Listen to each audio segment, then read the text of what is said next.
मेरा एक स्टूडेंट है, सिविल सर्वेंट है, सीनियर लेवल पे है, करीब 40 साल का है। उसने आज तक शादी नहीं की।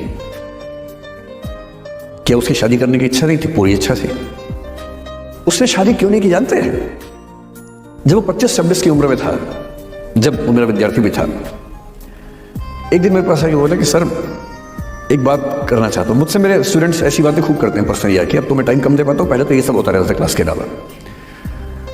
एकदम रोता हुआ आया, आंखों में आंसू भरे हुए बहुत सारे। अरे क्या हो गया भाई?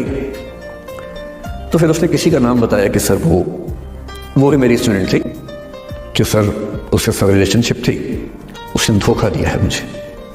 अच्छा, धोखा देने वाली कहानियां मुझे बहुत अपील नहीं करती। मेरा मानना है कि दोनों पक्षों की गलतियों का धोखा करते रहते हैं, ऐसा थोड़ा ना होता है भाई।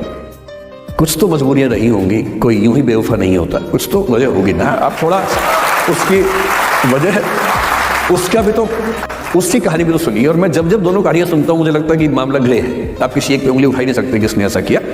दोनों की गलतियां होती हैं, ऐसा थोड़ा ना कि एक की होती है। तो मैंने चलो कोई बात नहीं यार, हो गया तो हो गया, तू नहीं कोई और सही, ऐसा क्या है। वो इतनी बड़ी दुनिया है, 8 अरब की आबादी अब है, उस समय भी 6-7 अरब तो थी। मैंने कहा 3.5 अरब 350 करोड़ में कोई तो होगी तुम्हारे लिए, ऐसा क्या है, कोई और देखेंगे। पर वो थोड़ा ज्यादा सेंटिमेंटल था उस समय। धीरे धीरे पता नहीं उसके मन में क्या बैठ गया, उसके मन में ये बैठा कि दुनिया की सारी लड़कियां धोखेबाज होती हैं। ऐसे मूर्खों की कमी नहीं है दुनिया में, ऐसे मूर्खों की कमी नहीं है दुनिया में, ऐसे बहुत मूर्ख हैं। एक सैंपल से ये मान लेना कि सब ऐसे होते हैं। और उसके बाद से उसने कम से कम 10 बार कोशिश की, 10 लोगों से मिला, बातचीत की शादी के लिए।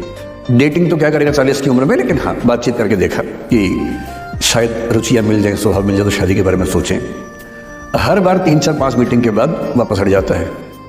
जब तक मैं पूछता था, बोलता था कि सर 3-4 मीटिंग के बाद लगता है कि ये भी वैसी ही है। मैंने कहा भूल जाओ भाई, उससे भूल जाओ, बात खत्म हो गई।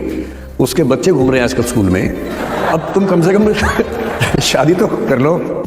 वो भाई साहब आज तक अकेले हैं, तो पूरी संभावना है कि वो जीवन अकेले ही गुजरेगा उसका।